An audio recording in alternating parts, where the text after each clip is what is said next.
Mehmedabad urban health સેન્ટરમાં ફરજ બજાવતા આરોગ્ય કર્મીઓ છેલ્લા 10 વર્ષ કરતા વધુ સમયથી જીવના જોખમે ફરજ બજાવી રહ્યા છે. રેલવે સ્ટેશન નજીક આવેલા પીડબ્લ્યુડીના જૂના અને જર્જરિત મકાનમાં ચાલી રહ્યું છે આ જર્જરિત અર્બન હેલ્થ સેન્ટર. તૂટેલા બારી બારણા, પંખા, ગમે ત્યારે નીચે ધસી આવે તેવી છત અને અવારનવાર નીકળતા ઝેરી સાપ. આ સ્થિતિ માત્ર આરોગ્ય કર્મીઓ માટે જ નહીં, દર્દીઓ માટે પણ જોખમી છે. જેથી આ જર્જરિત મકાનને બદલે નવું કામચલાઉ મકાન આપવામાં આવે તેવી માંગ ઉઠવા પામી છે. અર્બન હેલ્થ સેન્ટર એમ જોવા જાવ તો જર્જરિત હાલતમાં છે, કફોડી હાલતમાં છે, દયનીય હાલતમાં છે. કારણ કે ઘણા વર્ષોથી આ અર્બન હેલ્થ સેન્ટર જર્જરિત પરિસ્થિતિમાં છે. અહીં આગળ કામ કરતી મહિલાઓ છે, વધારે પડતો સ્ટાફ મહિલાનો છે. એટલે મહિલાઓ પણ પોતે ડરના માહોલમાં સવારે દરવાજાનો તારું ખોલે છે. તારું ખોલ્યા બાદ સાપ બાપ ના હોય તે જોઈને ખુરશીમાં પગ ઉપર રાખીને બેસવું પડે એવી પરિસ્થિતિ સર્જાય છે. કારણ કે અર્બન હેલ્થ સેન્ટર બરાબર આ પોલીસ ચોકીની નજીક જ આવેલી છે, છતાં પણ ભૂતકાળમાં અહીં આગળ ચોરીના પણ બનાવ બન્યા છે. કેમ કે તમે જોઈ શકો છો તેમ અહીં આગળ સંડાસ બાથરૂમના દરવાજા તૂટલા છે, અર્બન હેલ્થ સેન્ટરના બારી બારણા તૂટલા છે, જેને લઈને ભૂતકાળમાં ચોરીનો પણ બનાવ બન્યો છે. ચોમાસાની અંદર પરિસ્થિતિ એવી સર્જાય છે કે આગળ પાણી ભરી જાય છે, ગંદકી હોય છે. અર્બન હેલ્થ સેન્ટરની અંદર લગભગ મારા અંદાજે 10 વર્ષથી આની આ પરિસ્થિતિમાં છે. ખંડેર જાહેર કરી દીધું છે, સરકાર દ્વારા ખંડેર જાહેર કરવામાં. એની અંદર લગભગ મહિલા કામ કરે છે અને મહિલા એવા જોખમ એમના પોતાના જોખમ અંદર બેસી અને એમનો વર્ક કરે છે. પાછળની દિવાલો, સંડાસ બાથરૂમના દરવાજા નથી, ઉપરથી પોપડા પડે છે. એમના જોખમથી જે એ લોકો બેસે છે અંદર.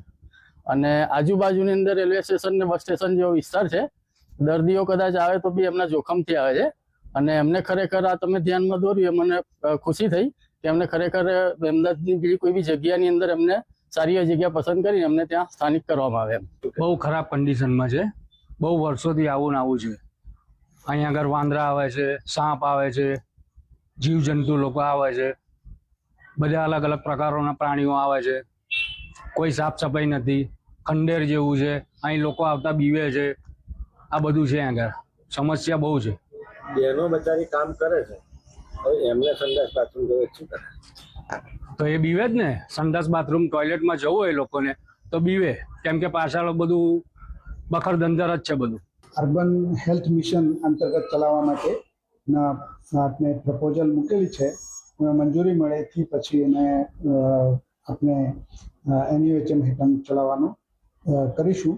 એના માટે જમીન બી અમે ફાળવા માટે પ્રયત્ન કરેલ છે અને એમાં અમે આવડામાં અમદાવાદની જે જમીનનો પ્રશ્ન આવડામાં આવે છે તો એ આવડામાં બી અમે એનો રજૂઆત કરેલી છે, લેખિત માંગણી કરેલી છે. કર્મીઓ છે તેમને પૂછીશું, કારણ કે કઈ પરિસ્થિતિમાં નોકરી, કેટલા સમયથી તમે નોકરી કરો છો? 6 વર્ષથી નોકરી કરું છું. આ જ બિલ્ડિંગમાં બેસો છો રોજ? હા. તો આ બિલ્ડિંગમાં તમને કઈ બીક લાગતી નથી? લાગે છે. એમો છે, આપણે એમની સાથે પણ વાત કરીશું. મેડમ, કઈ રીતની કામગીરી, શું કામગીરી અહીં કરવામાં આવતી છે?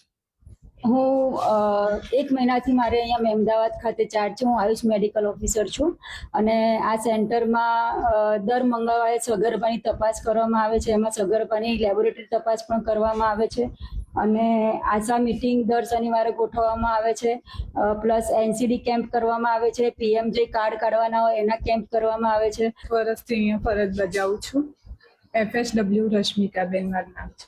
અમે અહીંયા ANC PNC ની તપાસ કરવામાં આવે છે, પછી સર્વેલન્સ કરીએ છીએ. અમારી 18 આશા બહેનો છે.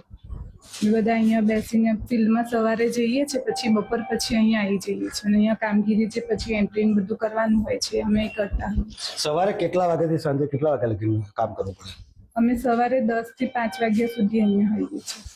એટલે અમે જે ફિલ્ડમાં જઈએ છીએ અને જે પણ અમારી ANC મળે છે એને અમારે નોંધવાની હોય છે કે બીજું જે પણ PNC હોય એની અમે વિઝિટ કરી હોય તો એની અમારે ટેકોમાં એન્ટ્રી કરવાની હોય છે.